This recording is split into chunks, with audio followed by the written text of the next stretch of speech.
अस्सलामुअलैकुम। You digital के साथ मैं हूं आपकी होस्ट सिद्रा अफजल। नाज़रीन, पाकिस्तान हो या भारत या दुनिया का कोई भी इलाका, पाकिस्तान कभी भी मासूम जानों के ज़िया पे जश्न नहीं मनाता, क्योंकि पाकिस्तान भारत नहीं है। भारत को खून खराबा बहुत पसंद है, भारत को जानों का ज़िया बहुत पसंद है, लेकिन हमें ऐसा कोई भी शौक नहीं है। भारत ने जंग शुरू की अपनी मर्जी से। भारत ने पहलगाम वाक़े की आड़ में पाकिस्तान को बदनाम किया और बदनाम करने की साजिश रचाई और पाकिस्तान में उन्होंने धमाके स्टार्ट कर दिए। बिना बताए रात की तारीकी में उन्होंने पाकिस्तान पर हमला किया और हमला स्टार्ट किया उन्होंने बहावलपुर से। बहावलपुर में उन्होंने कीमती जानों का ज़िया किया। उसके बाद जब उन्हें लगा कि अच्छा, पाकिस्तान की तरफ से उन्हें एक पैगाम गया कि हम अमन चाहते हैं, अमन के मुज़ाकरात करते हैं, हम एक मुज़ाकरात टेबल पे आते हैं। लेकिन मोदी को लगा कि नहीं भाई, मैं बहुत ताकतवर हूँ, तो इसीलिए मैं तो पाकिस्तान का मुकाबला कर लूँगा। अब पाकिस्तान ने थोड़ा सा वेट किया कि अच्छा हम वेट कर लेते हैं और मे भी मोदी और उनके पालतू कुत्तों को थोड़ा सा होश आ ही जाए और वो होश के नाखून ले ही लें ताकि उनकी मासूम जानों का ज़िया ना हो। पहलगाम वाक़या क्यों पेश आया? पहलगाम वाक़या इसलिए पेश आया क्योंकि वहाँ पे इलेक्शंस होने जा रहे थे और मोदी की हार यकीनी थी। मोदी को जीतने के लिए कुछ ना कुछ तो करना ही था। तो मोदी ने क्या किया, पहलगाम वाक़ये की आड़ में पाकिस्तान पर हमले स्टार्ट करवा दिए। पाकिस्तान में हमले स्टार्ट हुए तो पाकिस्तान ने कोशिश की कि जाने ज़ाया ना हो, लेकिन मोदी को समझ नहीं आ रही थी। अब मोदी सरकार ने क्या किया, उन्होंने पहले मिसाइल फेंके। मिसाइल गिराने के बाद फिर उन्हें लगा कि ये तो शायद पाकिस्तान जवाब नहीं दे रहा, इसका मतलब ये है कि मैं एक इंतहाई कामयाब तरीन इंसान हूँ। उसे अपनी शिकस्त का पता नहीं था कि पाकिस्तान कैसे उठा उठा के मारता है। फिर जनाब हुआ ये कि उन्होंने बगैर पायलट ड्रोन भेजे। अब पायलट को वो भेज नहीं सकते थे क्योंकि उन्हें यकीन था कि अगर उनका पायलट पाकिस्तान में आता है तो वो स्ट्रिंग या चाय पिए बगैर नहीं जा सकता। तो उन्होंने अपने पायलट्स को महफूज रखने के लिए ड्रोन भेजना स्टार्ट कर दिए और वो ड्रोन भी पाकिस्तानियों ने अपनी सलाहियत से गिरा दिए और पाकिस्तान का नुकसान नहीं हुआ। लेकिन जो भारत को चपेड़ें पड़ी हैं पूरी दुनिया में, वो आपने भी देखी हैं और हमने भी देखी हैं।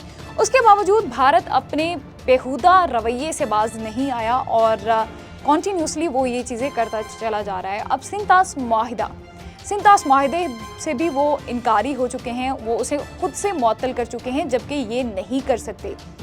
तो अब भारत का बुरा टाइम तब से स्टार्ट हो चुका है जब से भारत ने पाकिस्तान के साथ पंगा लिया। सो पाकिस्तान के नाल पंगा बिल्कुल नहीं चंगा। ऐसे लिए पाकिस्तान तो तुसी रहना दूर, क्योंकि अगर पाकिस्तान ने तुहाडे नाल पंगा ले लिया तो तुसी अफोर्ड नहीं कर सकोगे। अफोर्ड करने लिए तुहाडे कोलों एक ताकत होनी चाहिए, ईमान होना चाहिए। तुहाडा ईमान तो है ही नहीं है, ऐसे लिए साडे नाल दोबारा पंगा नहीं लिया। पाकिस्तान से हारने के बाद अब भारत के किस्मत जो है वो ख़राब हो चुकी है और दिन ब दिन उन्हें हर तरफ से चपेड़े पड़ रही हैं। डेली उनका कुछ ना कुछ नुकसान होता है, जानों का ज़िया होता है। बहुत सी खबरें ऐसी होती हैं जो वो मीडिया पे नहीं लेके आते और इसी तरह से आज एक और वाक़या पेश आया जो कि अहमदाबाद में पेश आया है। तो जनाब हुआ यह है कि भारतीय रियासत गुजरात के शहर अहमदाबाद एयरपोर्ट के करीब मुसाफिर तैयारा डॉक्टर्स के हॉस्टल पर गिरा। मुसाफिर भी मर गए और उसके साथ साथ जितने भी मुसाफिर सवार थे वो उनमें से एक ही बंदा बचा, बाकी सब इस दुनिया से कूच कर गए। तैयारे में 169 भारतीय, 53 बरतानवी और 7 पुर्तगाली, 1 कैनेडियन शामिल थे। ये वो लोग थे जिनके बारे में हम कुछ नहीं कह सकते, ये बेगुनाह लोग थे और इनमें एक गुनाहगार भी कह सकते हैं क्योंकि उन्हीं का एक वजीर भी था जो कि इस दुनिया से कूच कर चुका है। 242 में से 241 मुसाफिर जाँ बहक होने की इत्तला मौसूल हुई है। इसके अलावा एयर इंडिया का जहाज़ जिस बिल्डिंग पर गिरा वो एक मेडिकल हॉस्टल था और उस हॉस्टल में मौजूद तलबा जो हैं वो ज़ख्मी हुए हैं और कुछ की हालत इंतहाई तशवीशनाक बताई जा रही है। ये हो गया आज का वाक़या। इससे अगर हम थोड़ा सा पीछे चले जाएं तो हुआ ये था कि इससे पहले महाराष्ट्र के ज़िला जलगांव में एक अंधोनाक ट्रेन हादसा पेश आया। जब पाकिस्तान में ट्रेन हादसा पेश आया तो इंडिया के सहाफ़ियों ने जश्न मनाया। वो लोग इतने खुश थे पाकिस्तानियों की मौत पे कि आपकी सोच है, क्योंकि उसमें भी हिंदुस्तान का ही हाथ था। लेकिन इंडिया में जितने भी हादसा होते हैं उसमें पाकिस्तान का कोई हाथ नहीं होता। हाँ, वो अलग बात है कि मोदी को बहुत शौक है पाकिस्तान पे चढ़ाई करने की और मोदी हर दफ़ा यही करता है। तो उनकी मुसाफिर ट्रेन में 13 मुसाफिर जो हैं वो जाँ बहक हुए, 15 से ज़ायद ज़ख्मी हो गए थे।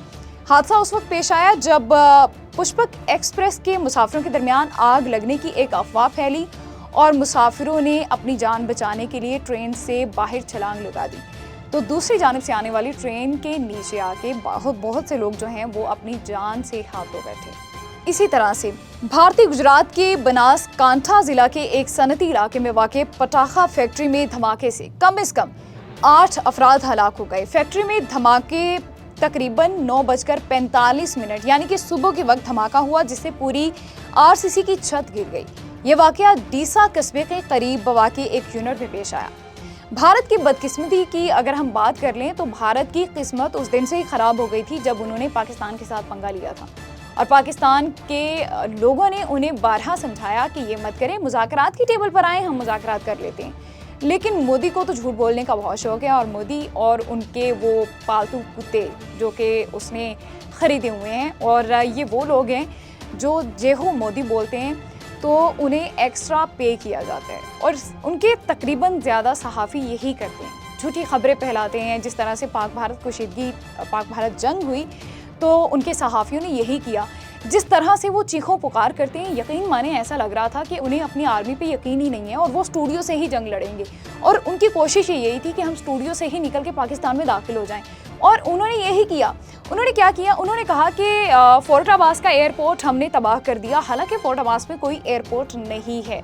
फिर उन्होंने बोला कि हमने आरिफ वाला का जो है इंटरनेशनल एयरपोर्ट उसे बर्बाद कर दिया। भाई आरिफ वाला में 5 फुट चौड़ी सड़क नहीं है, आपने एयरपोर्ट कहाँ से तबाह कर दिया। लाहौर में समुंदर नहीं है, उन्होंने समुंदर बना दिया। और उसके बाद उन्होंने बोला कि हमने पाकिस्तान के स्टूडियोज़ पे कब्जा कर लिया है। लो जी, पाकिस्तान के स्टूडियो में हम लोग बैठे हैं और तब भी थे, आज भी हैं, लेकिन आप लोग अनकरीब नहीं होंगे क्योंकि आपकी हरकतें ऐसी नहीं हैं। भारत की मजीद बदकिस्मती की बात की जाए जंग के बाद की, तो भारत में IPL हो रहा था, पाकिस्तान में PSL हो रहा था। IPL के दौरान ही स्टेडियम के बाहर 11 लोग भगदड़ की नज़र हो गए और वो अपनी जान से हाथ धो बैठे। IPL का फाइनल ना रुका मगर 11 घरों के चिराग गुल हो गए। पाकिस्तान ने कभी भी मासूम लोगों को निशाना नहीं बनाया और हम कभी भी मासूम लोगों को जान से मारने की कोशिश नहीं करते और ना ही हम ऐसी चीज़ों को पसंद करते हैं। पाकिस्तान अमन पसंद मुल्क है, हमें अमन पसंद है। हम बारहा भारत को ये याद करवाते हैं कि प्लीज़ मुज़ाकरात की टेबल पर आएँ, हम मुज़ाकरात करते हैं, हम पूरा अमन मुल्क हैं, हम अमन चाहते हैं, आप भी अमन करें, आप भी थोड़ा सा सुकून से बैठें। लेकिन भारत को बिल्कुल भी ऐसा शौक़ नहीं है। भारत को हलाकतों और खून खराबा बहुत पसंद है। जिस तरह से अभी उन्होंने कुर्बानी के दिनों में मना कर दिया था कि यहाँ पे जानवर ज़िबा नहीं किए जाएंगे क्योंकि गौ माता को वो पूजते हैं और वो गांव का मूत्र पीते हैं, तो डेफिनेटली उन्हें तो इस बात की तकलीफ़ होगी। तो उनके माशाल्लाह से योगी आदित्य ने कहा था कि यहाँ पे बिल्कुल भी कुर्बानी नहीं की जाएगी। कुर्बानी की जगह पे अगर मुसलमानों ने कुर्बानी करनी ही है तो आप केक ही काट लें। तो सबसे पहले तो सलाम आपकी सोच को, और मतलब आपने इतनी बड़ी ऑफ़र करवा दी, केक काट दें। केक की जगह पे अगर हम आपको काट दें तो वो ज़्यादा बेहतर नहीं होगा। तो जनाब मोदी को चाहिए कि अब भी होश के नाखून लें और पाकिस्तान पर इल्ज़ाम लगाने की बजाय माफ़ी मांगे, क्योंकि उसका बुरा वक्त शुरू हो चुका है और बुरा वक्त जल्दी थमने वाला नहीं है। उन्हें हर तरफ से मार पड़ रही है। आज के प्रोग्राम से इतना ही, मुझे दीजिए इजाज़त। अल्लाह हाफिज़।